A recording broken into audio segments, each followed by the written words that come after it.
Shemot chapter 7. But Yehovah said to Moshe, I have put you in the place of God to Pharaoh, and Aharon your brother will be your prophet. You are to say everything I order you, and Aharon your brother is to speak to Pharaoh and tell him to let the people of Israel leave this land. But I will make him hard-hearted. Even though I will increase my signs and wonders in the land of Egypt, Pharaoh will not listen to you.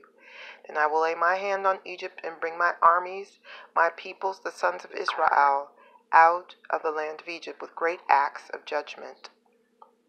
Then when I stretch out my hand over Egypt and bring the people of Israel out from among them, the Egyptians will know that I am Yehovah. Moshe and Aharon did exactly what Yehovah ordered them to do. Moshe was 80 years old and Aharon 83 when they spoke to Pharaoh. Yehovah said to Moshe and Aharon, when Pharaoh says to you, perform a miracle, tell Aharon to take his staff and throw it down in front of Pharaoh so that it can become a snake. Moshe and Aharon went into Pharaoh and did this, as Yehovah had ordered. Aharon threw down his staff in front of Pharaoh and his servants, and it turned into a snake. But Pharaoh in turn called for the sages and sorcerers, and they too, the magicians of Egypt, did the same thing, making use of their secret arts. Each one threw his staff down, and they turned into snakes, but Aharon's staff swallowed up theirs. Nevertheless, Pharaoh was made hard-hearted, and he didn't listen to them as Yehovah had said would happen. Yehovah said to Moshe, Pharaoh is stubborn. He refuses to let the people go. Go to Pharaoh in the morning when he goes out to the water. Stand on the riverbank to confront him. Take in your hand the staff which was turned into a snake, and say to him, Yehovah, the God of the Hebrews, sent me to you to say, let my people go, so that they can worship me in the desert. But until now you haven't listened. So Yehovah says, this will let you know that I am Yehovah. I will take the staff in my hand and strike the water in the river, and it will be turned into blood. The fish in the river will die, the river will stink, and the Egyptians won't want to drink water from the river.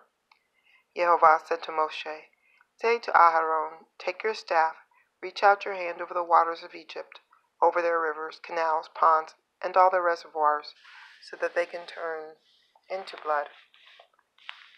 There will be blood throughout the whole land of Egypt, even in the wooden buckets and stone jars. Moshe and Aharon did exactly what Yehovah had ordered. He raised the staff, and inside of Pharaoh and his servants struck the water in the river, and all the water in the river was turned into blood. The fish in the river died, and the river stank so badly that the Egyptians couldn't drink its water. There was blood throughout all the land of Egypt. But the magicians of Egypt did the same with their secret arts, so that Pharaoh was made hard-hearted and didn't listen to them, as Yehovah had said would happen. Pharaoh just turned and went back into his palace without taking any of this to heart. All the Egyptians dug around the river for water to drink, because they couldn't drink the river water. 7 days after Yehovah had struck the river, Yehovah said to Moshe, go into Pharaoh and say to him, here is what Yehovah says, let my people go so that they can worship me. If you refuse to let them go, I will strike all your territory with frogs. The river will swarm with frogs.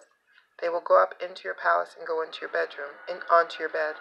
They will enter the houses of your servants and your people, and go into your ovens and kneading bowls. The frogs will climb all over you, your people, and your servants.